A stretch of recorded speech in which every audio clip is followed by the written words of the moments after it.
fond du cœur. Voilà un privilège, un grand honneur que de me retrouver avec vous tous. Alison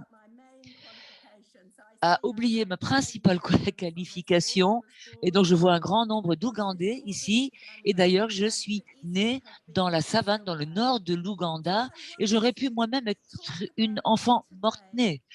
Voilà. Donc, je suis heureuse de parler avec toutes ces personnes ici présentes aujourd'hui. Et notre question est celle-ci.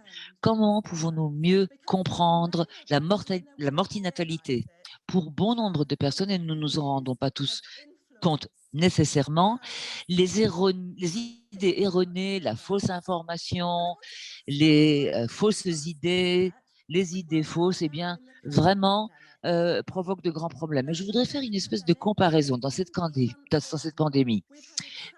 17 mois après le début de la COVID-19, nous avons opéré une transformation, où nous avons connu une transformation dans la manière dont nous recensons les fatalités, les mortinaissances. Et apparemment, on avait toujours des problèmes à recenser le nombre de cas de Covid. Maintenant, 200 millions de cas de mortinaissance confirmés, ce qui montre aussi qu'il y a une insuffisance dans la détection de ces mortinaissances sur le continent africain. Cela, on le voit. Mais par la même occasion, nos données ont évolué. Non seulement pouvons-nous opérer un suivi grâce à des résultats qui nous sont publiés ou envoyés tous les jours ou publiés pour le monde entier. Donc, plus de 157 000 documents publiés sur PubMed, tout simplement sur la COVID-19, eh bien, là, il y a eu une transformation, non seulement sur la demande quant aux données scientifiques, donc accès ouvert, transparence, non seulement pour une action et lorsqu'il s'agit de mesurer les problèmes, mais aussi pour procéder à des interventions rapidement en se dotant d'essais, de modalités de criblage, de dépistage. Et en plein milieu de toute cette espèce de contexte et d'univers, les femmes et leurs enfants continuent de subir de plein fouet, indirectement et directement, un grand nombre d'autres problèmes.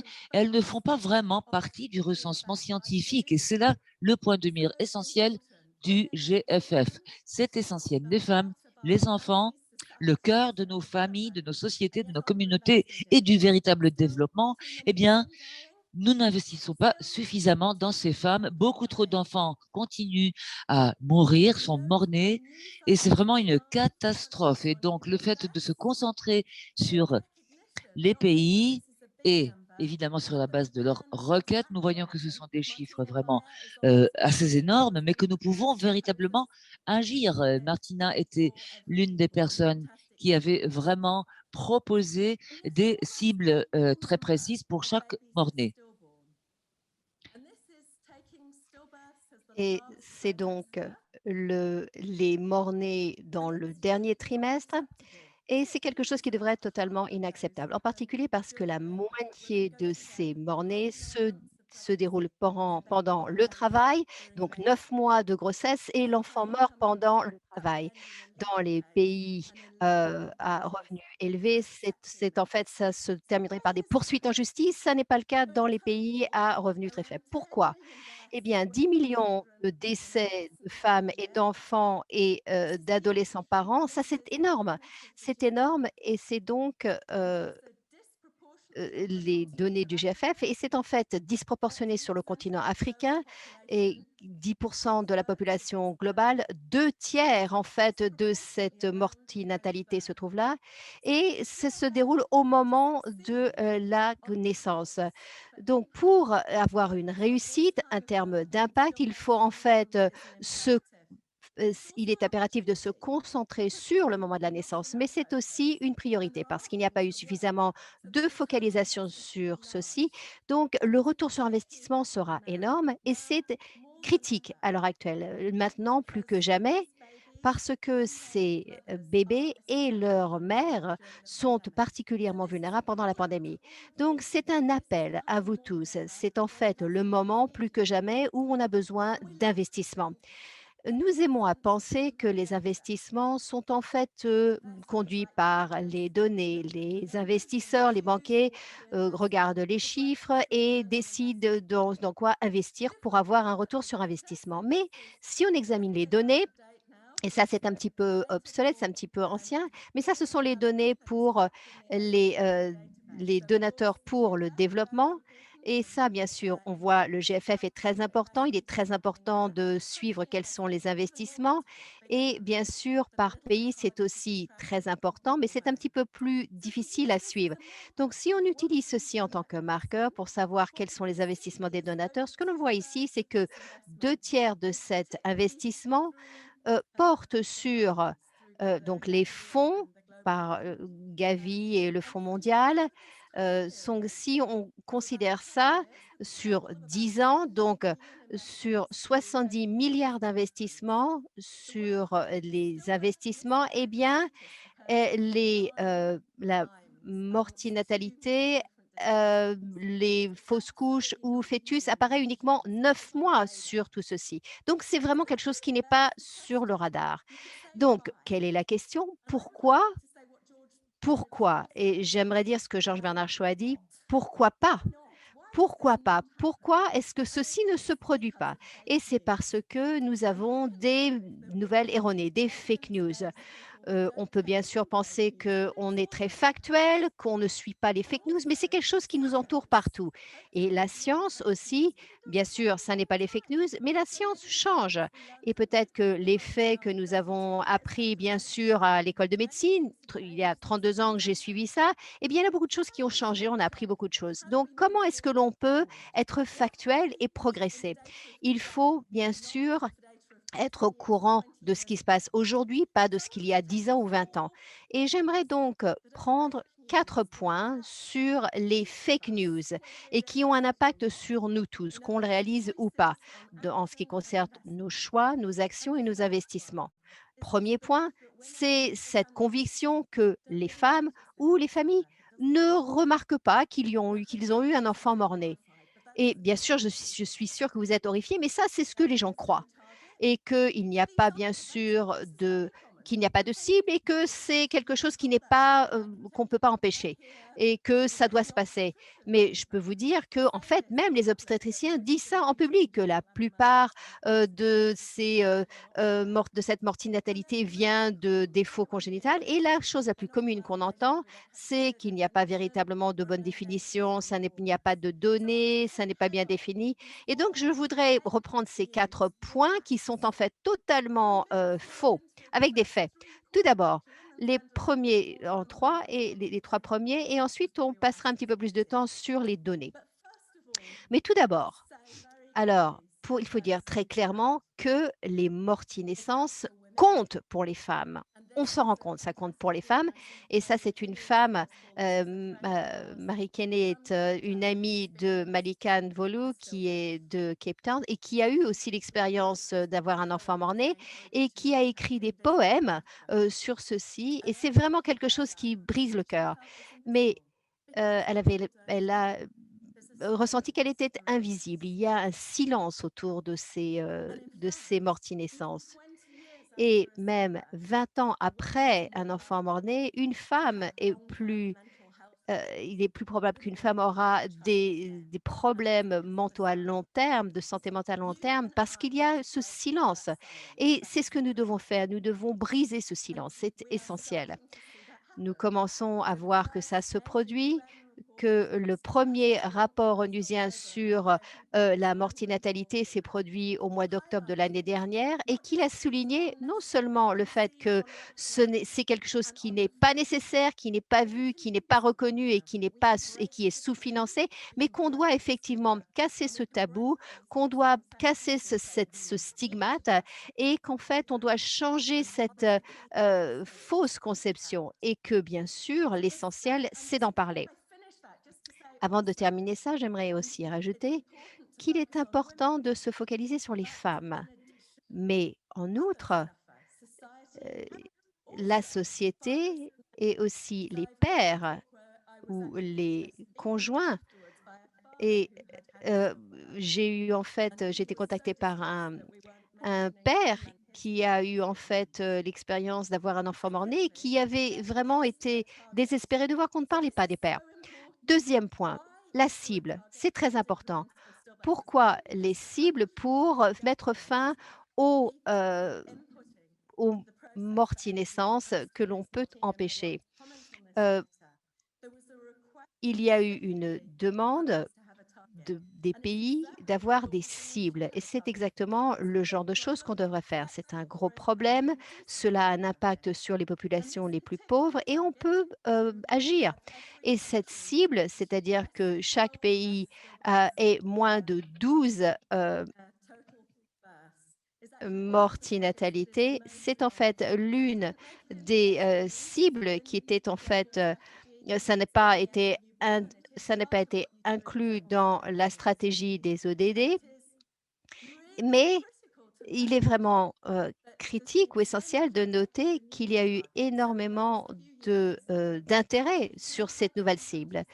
Donc 93 pays font un suivi sur 78 cibles, mais mais uniquement 30 sur les 93 pour la mortinatalité. Les cibles, ça n'est pas suffisant seul, mais c'est en fait un bon point de départ. Et si on voit ce que sont ces cibles à l'heure actuelle, eh bien, ce graphique nous indique que les pays qui ont déjà réussi leurs cibles sont à gauche ici. Donc, ce sont en fait tous les pays qui ont déjà, d'ici 2030, réduit le nombre de mortinatalité et à droite, les pays qui ont bien sûr des progrès à faire pour réduire le taux de mortinatalité.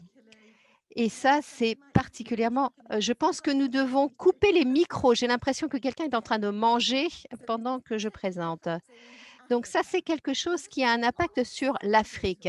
Donc tout ceci devrait être inacceptable. On ne devrait pas regarder ce diafique et dire on va arriver à 100 ans trop tard pour la plupart des pays pour qu'ils atteignent ces cibles, parce que nous pouvons changer cela.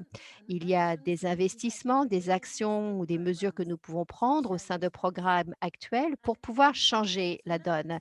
Il est aussi important de noter que pour ces pays qui sont déjà en dessous de 12, c'est l'un des indicateurs de mortalité et qui a le grand nombre d'inégalités. Par exemple, aux États-Unis et au Royaume-Uni, c'est scandaleux.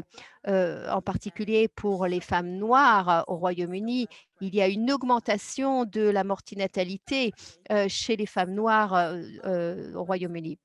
Et la plupart de la mortinatalité, eh bien, on peut tout simplement l'éviter. Et nous avons un gros problème parce qu'on a énormément de classifications différentes.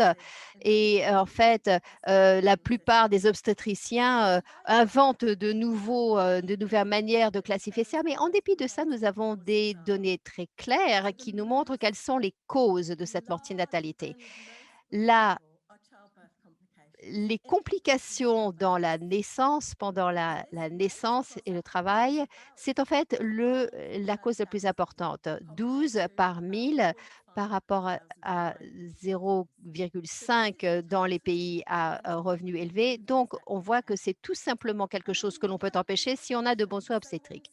On néglige aussi les infections. Donc, quand il y a un enfant mort-né, eh bien, on ne cherche pas s'il y a eu des infections et on le devrait. Par exemple, la syphilis devrait être totalement inacceptable de nos jours. Mais il y a encore énormément d'enfants qui meurent et de femmes qui meurent de par la syphilis, de la streptocoque, le streptocoque. Mais bien sûr, les vaccins maternels, les vaccins de la mère, sur vacciner la mère, ça pourrait effectivement amener une très grande différence. Les conditions chroniques de la mère. Donc, il faut se concentrer sur la mère et sur le bébé. Et là, dans ces cas-là, on aura un double retour sur l'investissement. Même dans les pays à revenus élevés, quand on examine la qualité des soins, on peut réduire la mortinatalité. Donc, chaque pays du monde peut prendre certaines mesures. Et quand on dit que donc la conviction, c'est que la mortinatalité vient de raisons congénitales, eh bien, ça représente uniquement 5 au niveau mondial. Donc, même dans les pays où il y a des mariages consanguins très importants, c'est en fait une toute petite partie de la mortinatalité. Et maintenant, Donc, si l'on fait ceci maintenant, il y aura un retour sur investissement très important euh, en ce qui concerne donc les soins prénatales et c'est quelque chose qui permet effectivement de présenter un dossier pour l'investissement et de changer les ratios. Je voulais aussi mentionner que c'est encore plus important pendant la pandémie. Nous avons des données qui viennent juste d'être publiées il y a quelques semaines et qui montrent que les naissances dans les pays à revenus intermédiaires et élevés, eh bien, il y a une augmentation pendant la pandémie de la mortinatalité. Les mères et les enfants sont très vulnérables et peuvent mourir très, très rapidement s'il y a une très mauvaise qualité de soins. C'est donc un domaine fondamental sur lequel on doit se focaliser pendant la pandémie. Maintenant, le dernier point, les données. Donc ça, j'entends ça très, très souvent et en fait plus souvent que tout autre point, que il n'y a pas de bonne définition ou de claire définition et c'est en fait quelque chose qu'on retrouve dans les pays à revenus élevés. Donc 10 pays à revenus élevés, eh bien, dans ces cas-là, ils ont une définition un petit peu différente et bien sûr, il y a une augmentation des soins prénatals, donc à 22 semaines, un enfant qui naît à 22 ou 23 semaines peut bien sûr survivre et donc certains pays, considèrent 20 ou 22 semaines, mais la définition de l'OMS a toujours été très claire. La définition, t qui est utilisée par toutes les estimations de l'OMS, et que l'on fait pour l'UNICEF, c'est qu'après 28 semaines de grossesse, c'est en fait ce que l'on utilise pour les comparaisons, internationales, mais chaque pays devrait utiliser 22 semaines parce qu'il y a dans ces cas-là, on peut empêcher la mortinatalité. Mais il y a bien sûr mais on considère 28 semaines pour les comparaisons internationales. Donc ça, c'est une définition qui est très claire. Le problème, c'est en fait l'application de la définition dans certains pays à revenus élevés qui, en fait, où on a des problèmes, mais on peut quand même les comparer parce que ils utilisent les données de l'OMS. Et donc, les données, les estimations transforment la situation actuelle. Sur quelques années, alors que nous avons procédé à des estimations avec l'OMS, eh bien, les chiffres ont quasiment doublé. Pour les personnes qui sont ici dans ce webinaire, je suis certaine que nombreux d'entre vous disposent de données sur la mortinatalité. Mais souvent, le problème est surtout au niveau de la qualité des données. Alors, les données ici des pays à revenus élevés, où il y a aussi des données administratives et aussi des données sur des enregistrements. Mais dans les pays qui sont ici et donc qui ont des données HMIS, mais pour le moment, les données HMIS sont exclues dans ces pays. Si nous nous concentrons sur la qualité, améliorer les données HMIS et les données maintenant des enquêtes et des sondages, non seulement aurions-nous davantage de données, mais aussi des données de meilleure qualité que nous pourrions mieux utiliser. Et donc, plutôt que de rouspéter, on n'a jamais assez de données, ou les données sont de faible qualité, il faut les améliorer, eh bien, il y a deux moyens qui permettent d'améliorer la qualité. Et donc, les données approfondies et sur les enquêtes sur des naissances, chaque naissance. Donc, tout simplement des enquêtes de routine grâce à des réseaux avec quelques 78 collègues et dans quelques 5 pays, quelques 80 000 grossesses ont été examinées. Et ce que cela nous a montré, c'est que pour une enquête avec toute l'historique de la grossesse, on avait plus de données. Mais on pouvait aussi en même temps euh, distinguer les morti-naissances. Et donc, les questionnaires standards, etc., ont un peu évolué. Et en quelques 20 ans, on a commencé à pouvoir inclure ce différents modules. Et encore des plus importants, lorsqu'il s'agit de mesurer les soins prénataux et surtout pour éviter la mortinatalité, on ne posait même pas les questions appropriées aux femmes. Donc, comment pouvaient-elles répondre? Non plus, puisque de toute manière, elles n'avaient aucune voix. Mais à partir du moment où les questions leur sont posées, elles peuvent répondre, les femmes enceintes ou les femmes qui ont connu ou qui ont accouché d'enfants morts-nés, eh bien, peuvent le signaler. Et c'est le problème, c'est qu'il y a beaucoup de variabilité entre les pays, mais c'est surtout la partie prenante, surtout, et même si le module est modifié ou a évolué dans le questionnaire, eh bien, il y a quand même la possibilité de distinguer le nombre de morts-nés et ce grâce à ce que disent les mères. Et donc, il nous faut combiner tout cela et avoir un panachage des différentes enquêtes. Et donc, malheureusement, je voulais que cette personne nous rejoigne aujourd'hui, mais elle n'a pas pu le faire. Et je voudrais la remercier de son leadership. Mais nous avons également des données sur la cause des décès.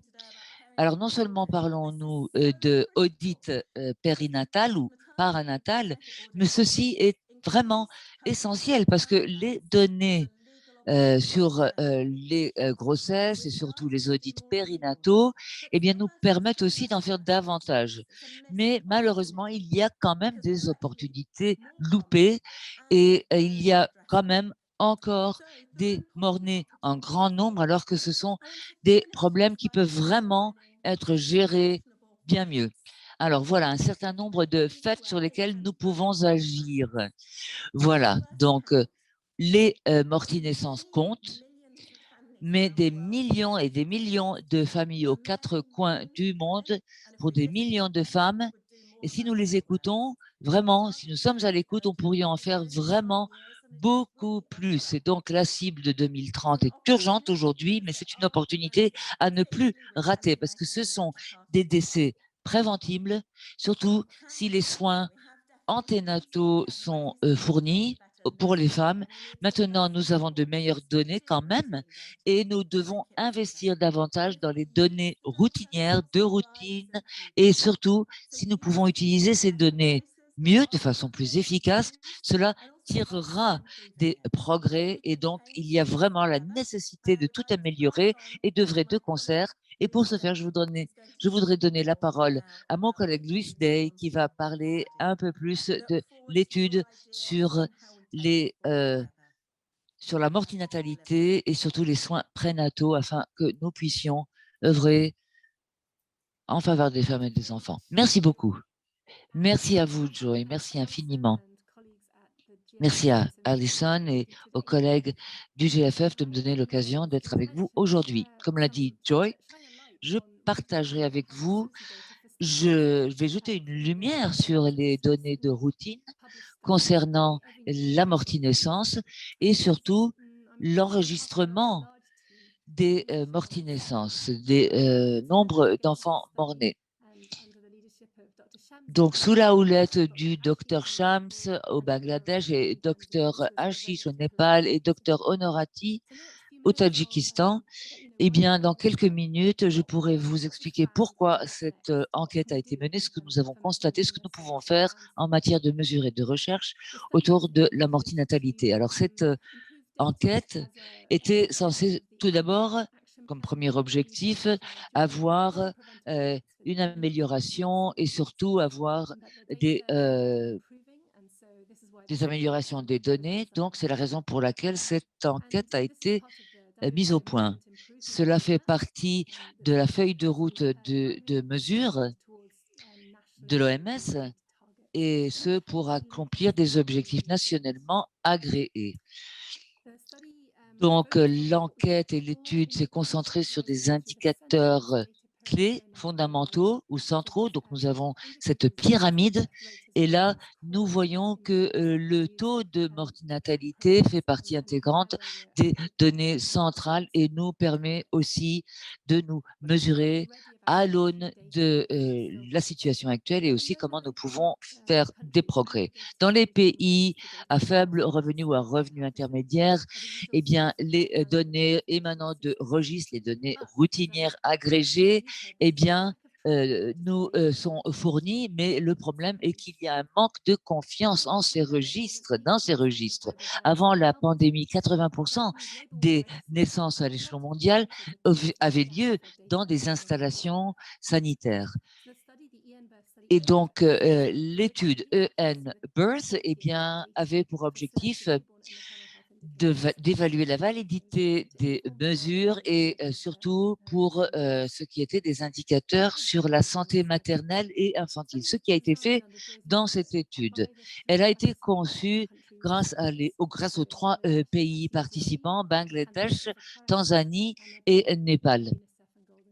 Et donc ici, vous voyez les différents districts visés avec 4 objectifs. Tout d'abord, examiner la qualité des chiffres, donc les contenus et la qualité de soins fournis et les éléments, obstacles ou barrières dont il fallait se munir ou dont il conviendrait de se munir.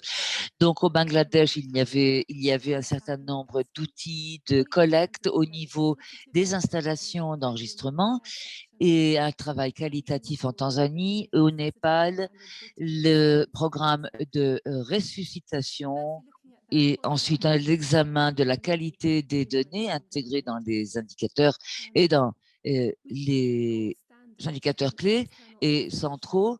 Nous avons pu observer et sur la base des observations, une vérification des données au niveau des installations d'enregistrement et ce qui était inscrit dans les registres et ce que les maires signalaient au moment de quitter l'installation ou les installations sanitaires, avec des vidéos maintenant qui sont partagées et d'aucuns qui participent et de plus en plus de personnes participant. Alors, dans l'installation de travail, eh bien, on avait observé quelques 23 015 naissances et voilà la ventilation pour les 3 pays.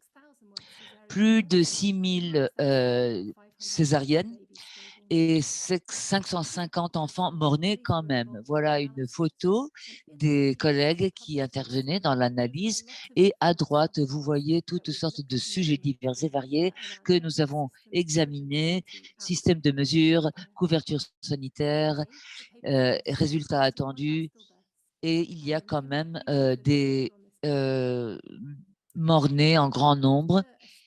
Ensuite, pour ce qui était de la mortinatalité, il nous semblait adéquat de parler aux mères et surtout après avoir été enregistré. Donc en jaune, vous avez l'observation, en bleu, ce qui est inscrit dans le registre. Et lorsque l'on examine chacun des hôpitaux ou des cliniques, il y a toujours une sous-estimation, mais finalement, pour ce qui était d'inscrire ou de recenser les césariennes ou des accouchements naturels, il y avait quand même encore des possibilités de recueillir des données.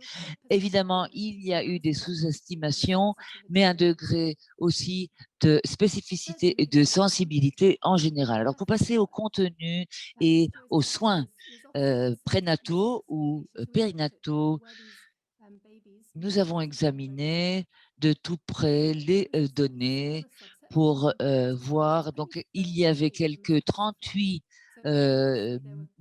mauvais classements, 17 sur 430 morti-naissances enregistrées en tant que décès néonataux. Donc, non pas la même chose exactement, mais il y a eu donc de bonnes évolutions. Et pour ce qui était des mortinescences intrapartum et antépartum, on a constaté que l'intrapartum, eh bien, on savait que le cœur fœtal était entendu au moment de l'admission, mais 41% recensés en tant que mort-né macéré. Nous examinons également les soins respectifs pour les familles ou les enfants morts-nés, pour donc des enfants qui étaient décédés et qui avaient été emballés et lyophilisés.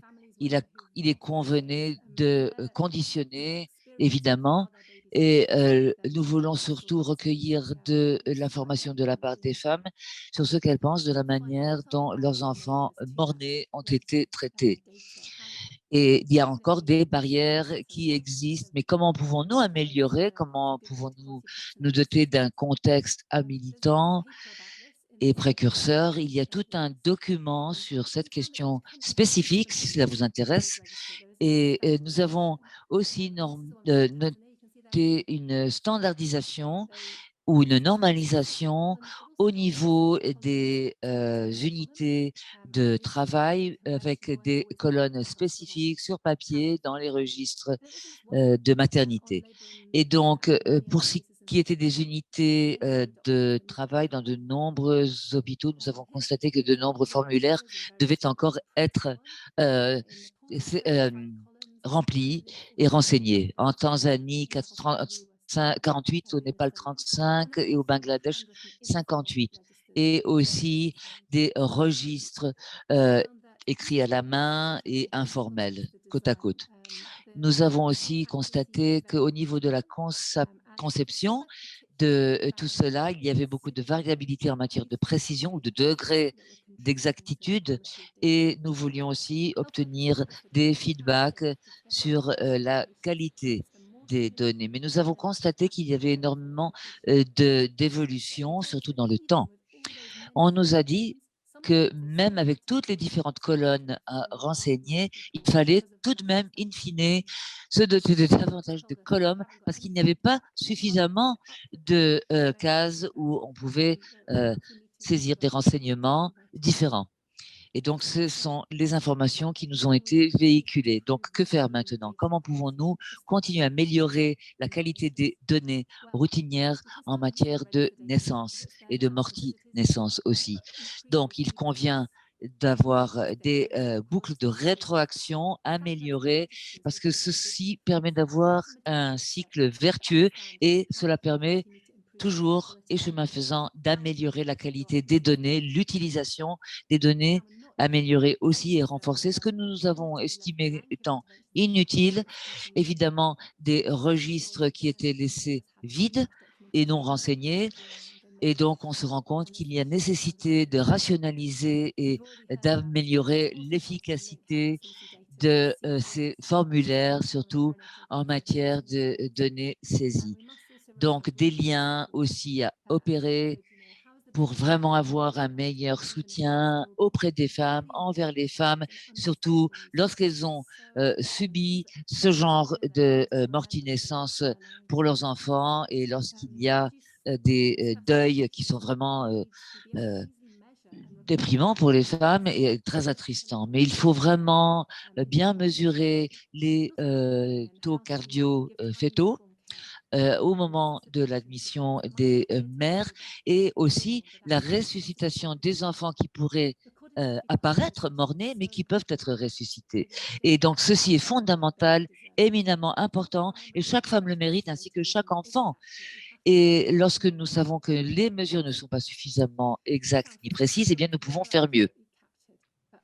Nous avons trouvé des formations sanitaires où en fait les données étaient faites rigoureusement, mais il faut en fait avoir une formation, d'une supervision et on doit aussi avoir une recherche pour savoir comment ces systèmes d'information pourraient être plus efficaces. Nous allons faire un petit peu de ce travail avec une étude suivie qui s'appelle EN Birth phase 2, financée. Et bien sûr, nous avons des partenaires en Bangladesh, en Tanzanie. euh, et ce sont donc les chercheurs qui vont faire partie de cette phase 2.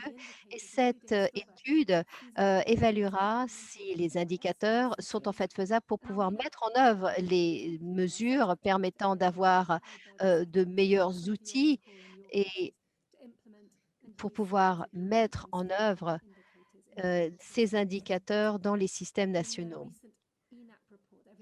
Dans le dernier rapport de l'ENAP, nous avons fait un rapport en 2019 indiquant que les systèmes d'information de santé ne peuvent pas forcément reprendre tous les indicateurs. Nous aimerions bien sûr que tous ces rouges se transforment en vert pour que les données puissent contribuer à la compréhension de la mortinatalité pour pouvoir surmonter ce problème et pour pouvoir alléger le fardeau des sages-femmes pour qu'elles puissent passer plus de temps auprès des patients. Donc, les césariennes, il faut savoir comment ceci a un impact sur les mesures. Est-ce que cela a un impact sur elles? Euh, des données valides qui ne vont pas sauver des vies, mais c'est quelque chose qui pourra avoir un impact au niveau politique pour transformer les soins de telle sorte que chaque enfant pourra avoir la chance de survivre. Savoir aussi comment on peut faire une boucle de rétro-information, comment les personnes qui utilisent ce système peuvent en rendre compte. Je voulais encore une fois reconnaître toutes les personnes qui ont travaillé sur cette étude et le leadership de Joy. Je voudrais aussi remercier les personnes qui ont contribué, le CIF, qui a contribué au financement. Merci. Merci beaucoup, Joy et Louise. Des exposés percutants qui nous montrent comme l'importance de toutes ces données, en particulier pendant la période périnatale, et l'importance d'avoir donc et comment ceci est en fait lié au SJS. Il nous reste environ 8 à 10 minutes, un petit peu de temps pour des questions et réponses. N'hésitez pas à envoyer vos questions dans le chat et je sais que Joy a déjà répondu à certaines des questions et je sais qu'Amadou a mentionné bien sûr les données qui sont une difficulté. Je pense que Louise vous a donné un petit peu certains éléments de réponse par rapport à cela. Mais n'hésitez pas à lever la main pour certaines des personnes. Vous pouvez bien sûr utiliser l'icône pour lever la main en bas de votre écran ou vous pouvez tout simplement envoyer des questions dans le chat. Donc, les registres des données sur les femmes, et les mères et les enfants à fonctionner au Mali. Il y a aussi une question sur où sont les opportunités. Les opportunités, c'est donc pendant la période périnatale. Et je sais que d'après mon travail, on utilisait bien sûr les données macérées plutôt que fraîches, mais en fait, ça n'est plus un bon indicateur de ce qui se produit pour pouvoir compter cette mortinatalité. Il est bon de faire quelque chose de différent. Qu'est-ce que je vois? Est-ce qu'il y a des... Docteur Amadou, est-ce que vous voulez intervenir? Oui, bonjour. Bonjour à tout le monde. C'est Dr Amadou Doucouré. Je suis le directeur de la santé de la mère et de l'enfant. Je ne veux pas être long. Je voudrais magnifier ce webinaire et vous féliciter. Maintenant, moi, j'avais juste une question à poser. Je ne sais pas si l'OMS est représentée. Aujourd'hui, au Sénégal, nous voulons redynamiser les audits des décès maternels, néonatales et périnatales. Aujourd'hui, nous avons un grand souci, c'est l'harmonisation. Aujourd'hui même, pour avoir les documents par rapport à cette stratégie, on a des problèmes. Donc, il serait bien que les pays harmonisent. Je vois au Mali, il y a des choses qui sont en train d'être faites, c'est bien, mais au Sénégal, vraiment, il faut le dire, il y a une léthargie. Maintenant, moi, je voudrais savoir, est-ce qu'il y a un appui qui pourrait être apporté au pays pour mettre en place tous ces dispositifs? Donc, je sais que les pays, chacun y va de son côté. Si vous voulez, même au Sénégal, nous sommes encore en train de redynamiser l'état civil. Mais je vois que vraiment, il y a beaucoup de choses. Le chantier est énorme. Et vraiment, on sollicite l'appui de l'OMS, de l'UNICEF et même du GFF pour mettre en place un cadre qui nous permettra vraiment d'aller de l'avant par rapport à la notification de ces décès. Si les autorités sont au courant réellement du problème, je pense que des actions concrètes pourront être faites pour dominer ce fléau. Au revoir. Merci.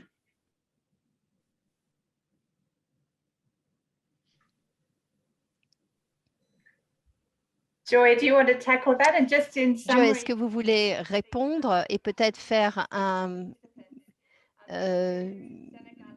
l'expérience au Sénégal a été difficile. Il y a eu un manque d'harmonisation entre le gouvernement, les différents systèmes. Est-ce qu'il pourrait y avoir un cadre qui pourrait fonctionner pour soutenir et pour avoir en fait des données qui soient uniformes et qui soient... Je pense que c'était la question. Merci du Sénégal. Je pense que c'est en fait une question, une problématique qu'on retrouve dans beaucoup de pays. Vous avez des données et au Sénégal, vous avez vos données du ministère de la Santé. Vous avez aussi des données de SGIS. Vous avez aussi d'un bon enregistrement. Et je dirais que l'UNICEF, à l'heure actuelle, travaille avec l'OMS pour soutenir les différents pays. Et on peut vous donner, bien sûr, les coordonnées des personnes que vous pouvez contacter. Mais en fait, on redonne la question au GFF. On ne peut pas, bien sûr, résoudre ça en 5 minutes, mais l'opportunité avec les données que vous avez ainsi et l'amélioration de ces données, en particulier d'après ce qu'a dit Louise, est vraiment une très bonne opportunité. Il faut tout simplement commencer à utiliser les données que vous avez pour agir maintenant et ensuite, je pense que ça va s'améliorer. Donc, Alison, je sais que vous et votre équipe, vous avez certains plans avec le GFF pour pouvoir soutenir les pays pour pouvoir utiliser les données, je pense. Oui, merci Joy. Nous sommes prêts à soutenir les pays. Bien sûr, c'est notre rôle en termes de soutenir leurs initiatives. Donc, nous sommes ouverts à l'idée, effectivement, de les aider. Il y a eu aussi des questions sur Mickey et Omar en ce qui concerne le lien entre la mortinatalité, l'accouchement. Est-ce que vous pourriez en parler un petit peu, Joy? Je pense que l'une des raisons pour lesquelles l'OMS a changé de 22 à 28 semaines, c'est parce que, en particulier en Afrique du Sud, il y avait un risque de mortinatalité parmi les femmes qui avaient des infections avec des maladies non contagieuses. Donc, le contenu de ces 8 visites, en fait, ces 8 visites avaient un impact sur la mortinatalité. Ça, c'était donc pendant la période périnatale. Et je pense que ce serait en fait une très bonne idée d'avoir un séminaire sur ceci. L'OMS a de très bonnes orientations. Il y a une plateforme logicielle que certains collègues à l'OMS ont promue. L'idée, c'est de passer de 8 visites à des points de contact qui pourraient être faits par téléphone. Mais je pense qu'il ne faut pas présumer que ça va réduire la mortinatalité. C'est en fait une marque de la qualité de votre soin prénatal, mais la mortinatalité est en fait un bon marqueur des soins et de la qualité des soins pendant la grossesse. Donc ça, c'est quelque chose dont on pourrait discuter pendant une autre séance. Vous voulez bien sûr présenter un dossier d'investissement et je pense que bien sûr, c'est là où en fait il y a le plus gros impact par rapport à la mortinatalité, c'est tout simplement d'avoir des soins périnatales. Youssef a posé la question qui nous amène à la présentation suivante et je pense qu'en fait, nous allons pouvoir des questions à la fin aussi, mais je voulais m'assurer d'avoir suffisamment de temps pour la partie suivante, c'est-à-dire comment est-ce qu'on peut faire un rapport sur la mortinatalité régulièrement. Je vais donc maintenant donner... Désolée, je viens de réaliser qu'on a oublié de répondre à une question sur les audits pendant la période périnatale. Et ça, c'est en fait une opportunité manquée. Peut-être que c'est quelque chose qu'on pourrait faire avec des outils, les outils qui existent à l'heure actuelle. Oui, je suis tout à fait d'accord.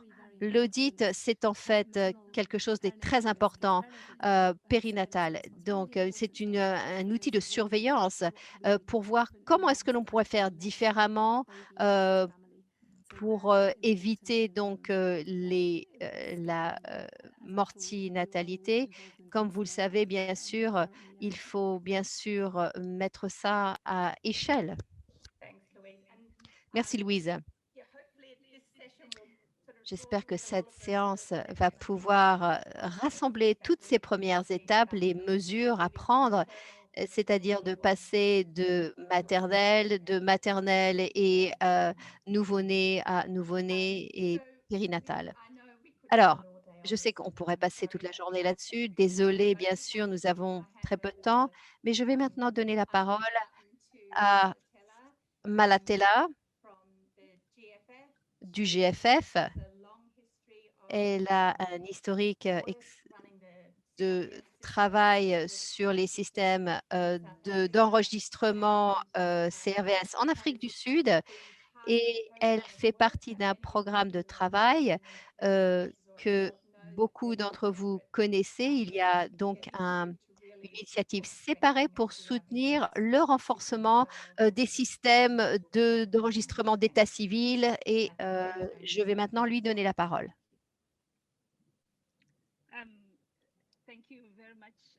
Merci beaucoup, Alison. Et je remercie Louise et Joyce de leur exposé, de leur très bon exposé, qui, je pense, du côté du GFF, qui en fait montre comment on peut améliorer les systèmes pour pouvoir enregistrer toutes la mortinatalité. Et juste pour récapituler les problématiques qui ressortent des deux présentations précédentes, je voulais juste souligner certains points.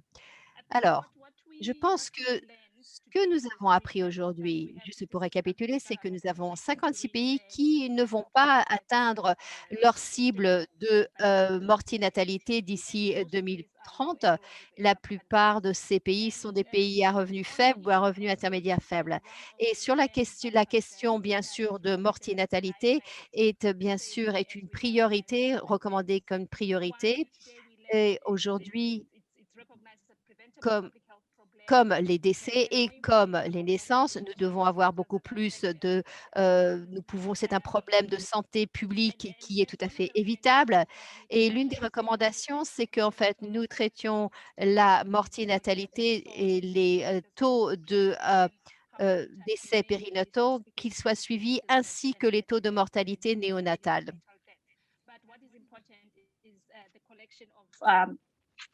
Ce qui compte, ce qui est essentiel, concerne la collecte de données qui peuvent nous donner un tableau clair de la situation, du contexte d'un pays spécifique. Sur la base de ces informations, par contre, nous avons constaté que les définitions standards varient d'un pays à un autre. Les pays n'utilisent pas toujours forcément les normes standards et il faut le savoir.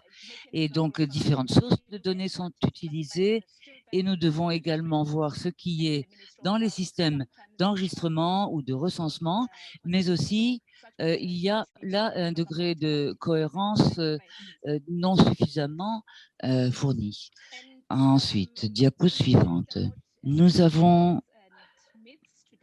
appris un grand nombre de choses aujourd'hui sur l'actualité ou la fausse actualité et les faits concrets, les données probantes. Et de nombreux pays n'ont pas forcément des données. Il y a quand même des sources de données disponibles dans de nombreux pays, parfois des pays à revenus intermédiaires, tranches inférieures, qui ne sont pas toujours des bénéficiaires du GFF, mais nous n'avons pas forcément de bons systèmes de recensement routinier. Et d'ailleurs, pour ce qui est des disponibilités de données natales, périnatales, prénatales, eh bien là, il y a un certain degré de susceptibilité dans les différentes installations sanitaires. Et nous avons également des données CRVS pour certains pays, mais certains systèmes d'enregistrement ou nous constatons un certain nombre de conclusions émanant des systèmes de suivi, d'évaluation et de contrôle, surveillance. Maintenant, il y a de nouveaux rapports qui nous permettent au moins de faire une comparaison entre les différents pays grâce à ces publications. Ce qui demeure vraiment très difficile, qui est un grand défi, c'est la détermination de la cause de décès. Et nous avons évidemment différentes causes qui interviennent, tout à fait possibles, mais pour ce qui est des systèmes de registre et de recensement de l'Afrique australe, lorsque l'on examine les définitions ou les déterminants des causes de mortinatalité, eh bien, nous avons quand même quelques données. Évidemment, il y a possibilité d'amélioration dans d'autres pays, et je vais essayer de ralentir un peu. Dans d'autres pays, il y a le problème qui se pose ayant trait à la détermination de la cause de décès. Diapo suivante. Maintenant,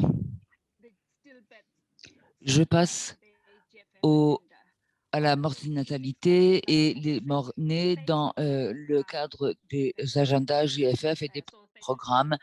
Donc, les pays appuyés par le GFF, accompagnés par le GFF et tous ces pays qui sont appuyés par le GFF font partie aussi, sont aussi les 30 pays donc, qui sont à moins de 12.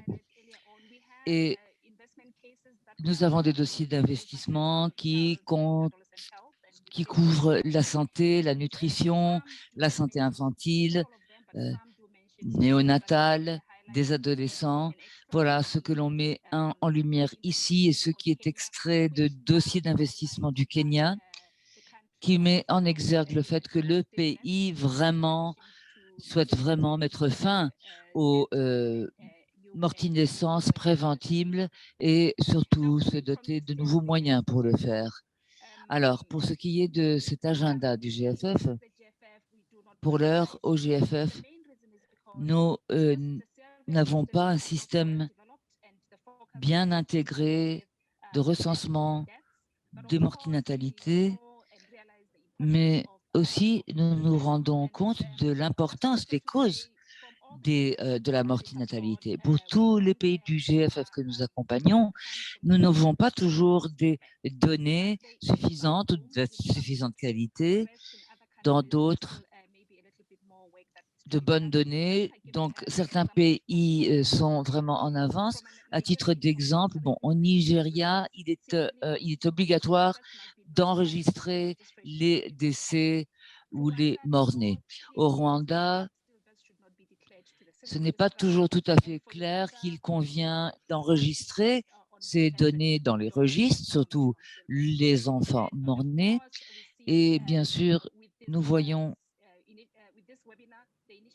dans le cadre de ce webinaire l'initiative du GFF qui a commencé à qui commence à mettre l'accent sur l'importance des données et des données de qualité sur la mortinatalité, des données spécifiques, précises.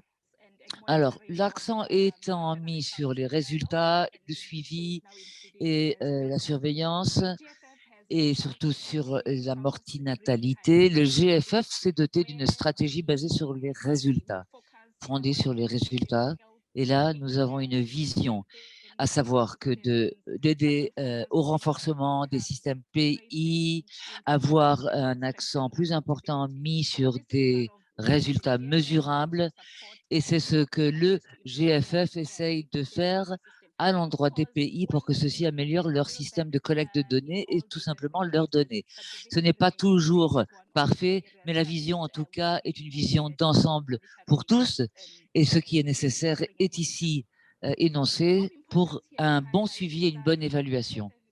Ce qui est important de noter ici, c'est que les activités du GFF sont fondées sur les systèmes des pays et aussi centrées sur le renforcement des capacités des pays, le renforcement des systèmes des pays en les accompagnant, de façon appropriée. Nous examinons différentes sources de données, comme nous l'avons dit, pour la mortalité ou les mortinaissances, différentes sources de données, parfois de bonne qualité, parfois de faible qualité, mais en même temps, il nous faut tout réunir et tout examiner, avoir un bon ensemble afin de pouvoir avoir un suivi régulier, fréquent, que nous pouvons améliorer peu à peu et surtout pour prévenir la mortinaissance.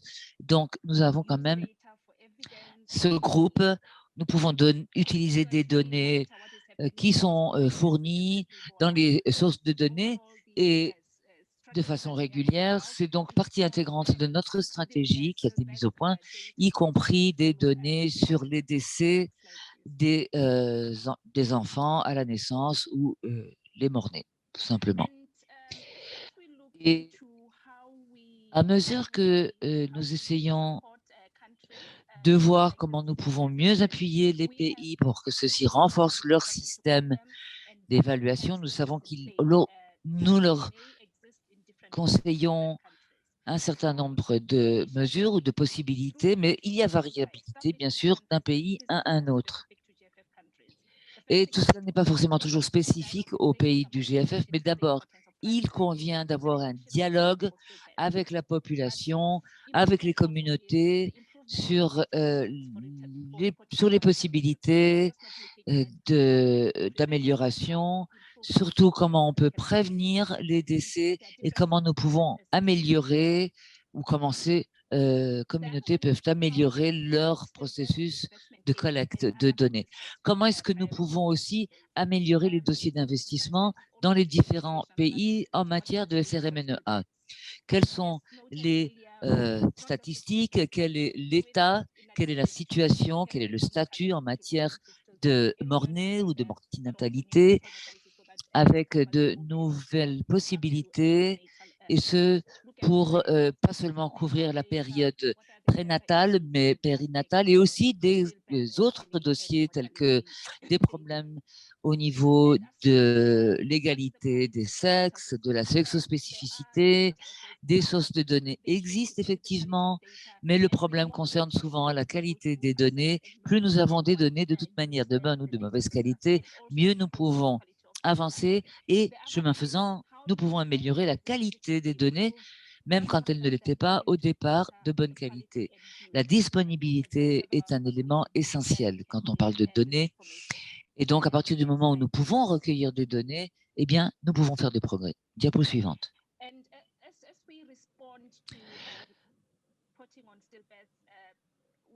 À mesure que nous ripostons ou lorsque nous commençons à aider les pays, d'ailleurs les pays sont à différents stades d'avancement par rapport à l'obtention des résultats ou l'accomplissement des objectifs et la réalisation de ceux-ci, et bien parfois nous voyons que les pays n'ont pas de bonnes données ou de bons systèmes de recueil de données.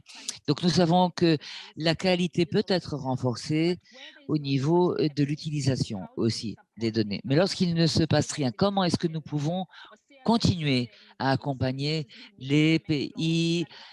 Parfois, il est nécessaire d'amender les clauses de la législation et parfois, la simple question que d'enregistrer la mortinatalité des morts-nés, eh bien, l'Afrique australe ou l'Afrique du Sud, à ma connaissance, est un des pays où il y a un bon degré de confiance vis-à-vis les données inscrites dans les registres. Mais l'utilisation des données dans tous les contextes est aussi un dossier fondamental et là, il y a des difficultés et des défis.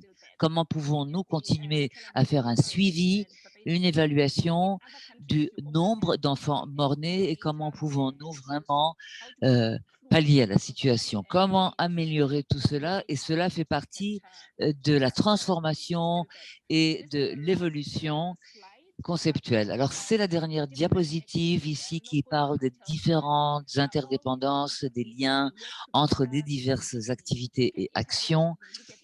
Là, lorsque l'on parle d'interopérabilité, d'intégration de systèmes nationaux, on essaye de d'avoir ces liens ou ces interdépendances qui soient couvertes, et ce, pour que tous les pays soient bien couverts et intégrés. Donc, merci beaucoup d'avoir écouté cet exposé et merci de votre attention.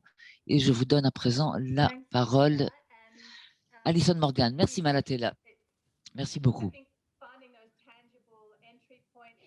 À partir du moment où nous pouvons trouver les points d'entrée au niveau des registres, au niveau des recherches, au niveau des études, des évaluations, les DFIS,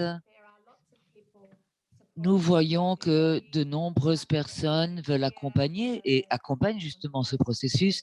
De nombreuses personnes sont ici représentées et un grand nombre de pays ont un meilleur système aujourd'hui d'inscription, de recensement des morts-nés, ce qui permet, in fine, une meilleure appréciation. Nous avons encore 15 minutes de temps entre nous pour cette session et c'est le moment ou jamais pour vous de pouvoir poser des questions, que ce soit à l'égard de Louise, de Joy ou de moi-même ou de Maletela.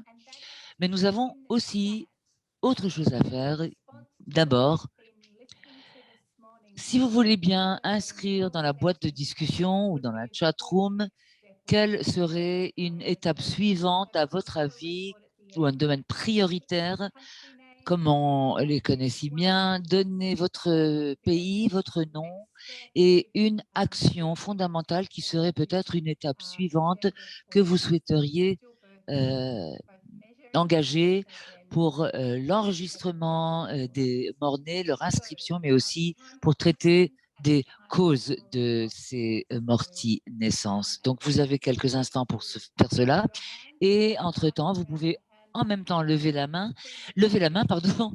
Et si vous ne trouvez pas le bouton lever la main, eh bien, vous pouvez aussi inscrire votre question dans la boîte de dialogue. Je vous remercie.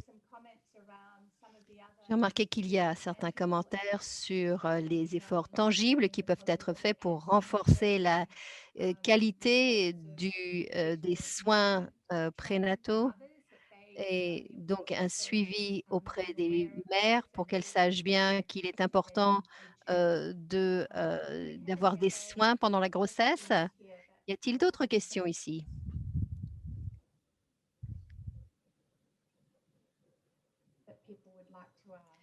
Que vous aimeriez poser? Joy, est-ce que vous voulez répondre par rapport au sondage confidentiel en Afrique du Sud? Je ne sais pas en fait si en fait il y a un suivi des mortiers naissances.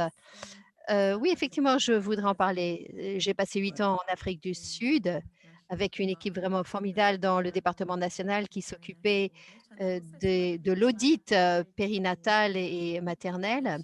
Et une de mes collègues aussi a fait ce genre de travail, en particulier le lien jusqu'à l'action. Donc, l'Afrique du Sud a en fait une mise à l'échelle nationale des sondages confidentiels et un audit périnatal. Mais le point clé, c'est en fait n'est pas uniquement l'audit, c'est l'action qui suit l'audit. Et Malatella, est-ce que vous voulez parler de ça? Parce que j'ai l'impression qu'en fait, c'est vraiment formidable de voir qu'il y a 168 personnes qui sont là de différents pays. Je suis pratiquement sûre que la plupart de vos pays ont en fait eu un sondage confidentiel sur la mortier-natalité. Il y a aussi une question sur, bien sûr, en Ouganda, il y a un rapport sur les décès, sur les morts-nés, mais là, je crois qu'en fait, chaque décès devrait compter. Il faut en fait porter son attention sur ce qui se passe. Manetella, je pense que vous avez en fait fait un très bon travail entre les liens entre l'audit et le CRVS. Je ne sais pas si en fait elle veut ajouter quelque chose. Manetella. Merci, Joy. Je ne suis pas en très bonne position pour parler, bien sûr, de ce sondage confidentiel sur les décès maternels, mais en fait, il y a énormément de données qui sont collectées en Afrique du Sud. Il y a des liens entre tous les décès, bien sûr, doivent être certifiés avant de pouvoir être traités et de pouvoir être intégrés dans les statistiques.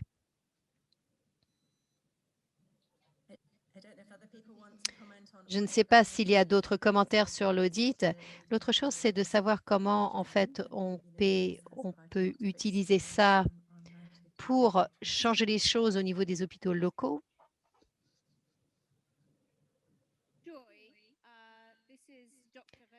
Joyce, Dr. Hasna du Pakistan. Est-ce que je peux faire un commentaire?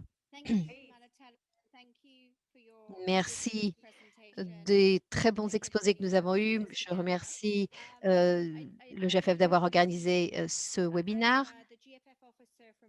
Je suis le responsable GFF du Pakistan. J'ai été formée au Royaume-Uni et effectivement, j'ai travaillé sur ce sondage confidentiel sur les décès maternels et je suis tout à fait nouvelle, je viens juste de reprendre la position, mais certains points importants. Je pense que c'est quelque chose qui est important. Il y a des recommandations, en particulier la recommandation savoir comment on fait ça, comment est-ce qu'on empêche la mortinatalité, les enseignements tirés, le dépistage des mères, des enfants, mais nous n'avons pas aussi de notification de décès maternels et nous n'avons pas de notification des morts-nés et nous travaillons ici sur ces points, mais c'est en fait ce que je peux reprendre du ministère, mais c'est en fait un travail qui serait très important. Ce serait très important qu'on passe des progrès sur cette dimension, parce que si nous n'avons pas, bien sûr, de normes, comment est-ce qu'on va pouvoir remédier à la situation? Je remercie donc toutes les équipes qui ont organisé ceci et dites-moi si je peux vous aider d'une manière quelconque. Merci beaucoup. Je ne vois pas de main levée. Je me demande si Marie, il y a des informations très importantes dans la boîte de discussion sur la revue des décès périnataux. Merci. Je suis très heureuse d'être ici aujourd'hui. J'ai appris énormément de choses. Je travaille dans ce secteur depuis plus de 15 ans et je pense que MPDSR, il y a énormément de défis pour la mise en œuvre. Nous avons bien sûr les orientations pour les MDSR et pour les décès périnataux de l'OMS. Et donc, Louise ainsi que d'autres personnes font partie de ces équipes de travail mondiales et nous avons donc des orientations opérationnelles. Et je pense que c'est quelque chose qui permettra de mettre en œuvre certains des outils. Un des outils, c'est quelque chose que j'ai indiqué dans le document, c'est un système de notation qui indique nous faisons beaucoup de travail dans ce secteur et je serais très heureuse de pouvoir en discuter plus avant. Je pense qu'il y a un micro d'ouvert. L'Afrique du Sud est un bon exemple. Nous avons eu beaucoup d'enseignements à tirer au niveau des pratiques, au niveau de la mise en œuvre, et c'est quelque chose qui va figurer dans la recherche que nous allons publier l'année prochaine. Donc, c'est tout ce que je vais dire là-dessus. Le docteur Sangha avait levé la main à de poser votre question. Can't hear you. Are you on mute? Nous ne pouvons pas vous entendre. Est-ce que vous avez votre micro coupé? OK, merci beaucoup. En tout cas, merci pour ces différentes présentations. Je suis Dr Ouattara Sangha de la Côte d'Ivoire. Et donc, je disais déjà dans le chat que c'est une problématique assez importante qui est l'apanage un peu de nos pays, surtout en Afrique. Mais il est question pour nous maintenant de voir, de pouvoir s'en servir dans nos pays, ces différentes études-là, pour un peu contextualiser les données sur place et sur cette base-là, voir comment encore rendre actuelles nos stratégies qui pourraient adresser la question de façon spécifique. Maintenant, on est sans ignorer aujourd'hui la crise sanitaire. Je me pose la question de savoir quel a été l'effet de cette crise-là sur votre étude par rapport à ce que nous constatons par rapport aux résultats que vous avez donnés. Merci.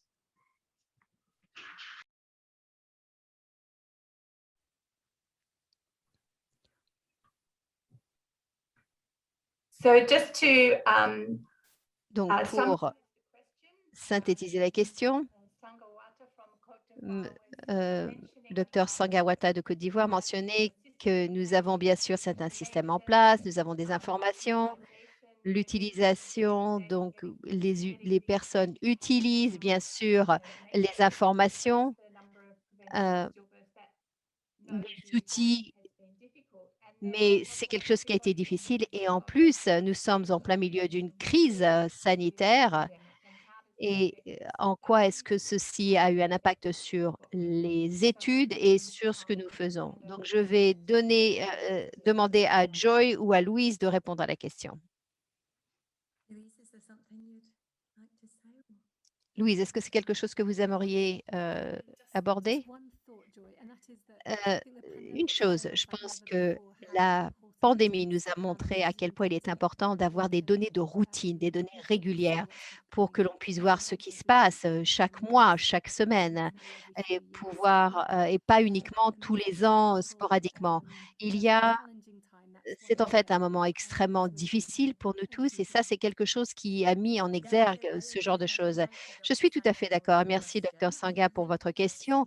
Je pense que l'une des opportunités, c'est bien sûr de reconstruire en mieux et le GFF, la Banque mondiale, effectivement, investissent dans des systèmes de données de routine qui doivent être intégrés et on doit bien sûr, on doit se concentrer sur cette pyramide. Il vaut mieux avoir donc moins c'est plus. Il faut mieux donc avoir énormément d'avoir des choses principales.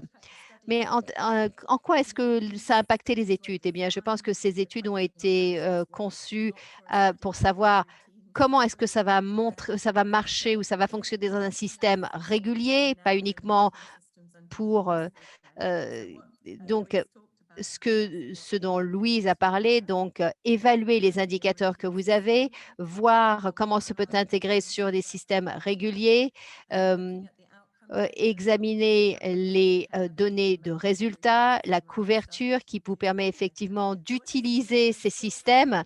Mais je vois qu'il y a énormément de personnes et donc j'aimerais lancer le défi au GFF, ceux qui veulent utiliser ces systèmes de routine et qui veulent les améliorer. Est-ce qu'on pourra avoir d'autres séances pour pouvoir examiner donc ces systèmes que vous utilisez régulièrement, savoir quels sont les indicateurs, ceux que vous n'avez pas, ceux qui ont en fait le bon numérateur, le bon dénominateur.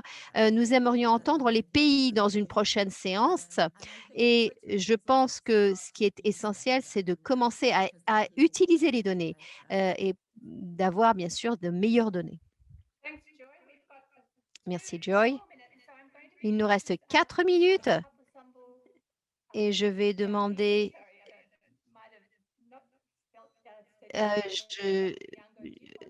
Docteur Yango, posez votre question et ensuite je demanderai à Louise et à Joy de donner une réponse. Je vous remercie de tous les messages dans la boîte de discussion et c'est quelque chose qui va nous permettre d'y penser. Allez-y, Dr Sambo.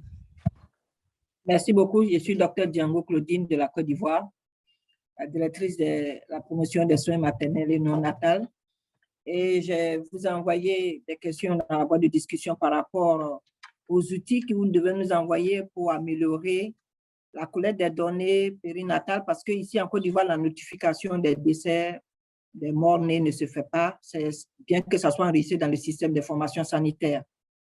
Et aussi, comment nous aider pour faire l'audit clinique des décès, des morts-nés, des décès périnataux. Il est très important que nous soyons appuyés pour que ça se rentre dans notre système de routine parce que nous faisons régulièrement la revue des décès maternels, mais quant à la revue des décès périnataux, ça ne se fait pas trop dans nos hôpitaux. Donc, nous comptons sur vous pour nous donner les outils qu'il faut pour que la Côte d'Ivoire puisse en bénéficier. Merci beaucoup.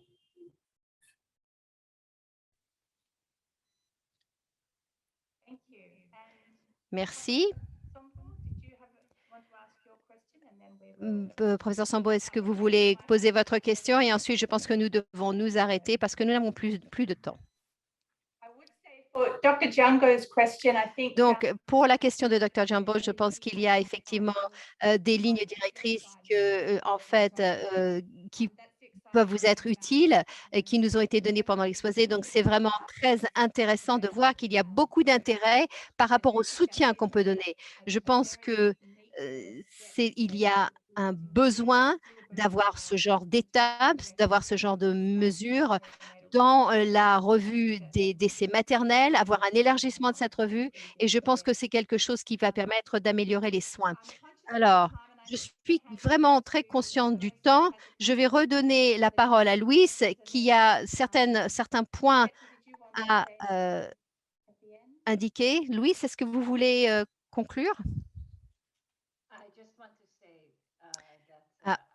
Je voulais juste dire que je suis tout à fait d'accord avec Joy. Il est très important d'avoir des données et le GFF est focalisé sur les résultats. L'utilisation des données est essentielle. C'est la raison pour laquelle nous investissons dans les services de suivi par rapport à tout ce qui se passe en ce moment. Donc, nous sommes tout à fait d'accord avec vous.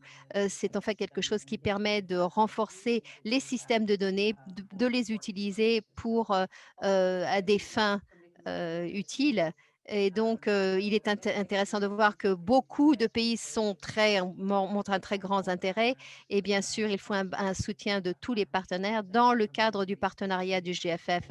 Et c'est essentiel pour pouvoir faire des progrès. Donc, je vous remercie tous.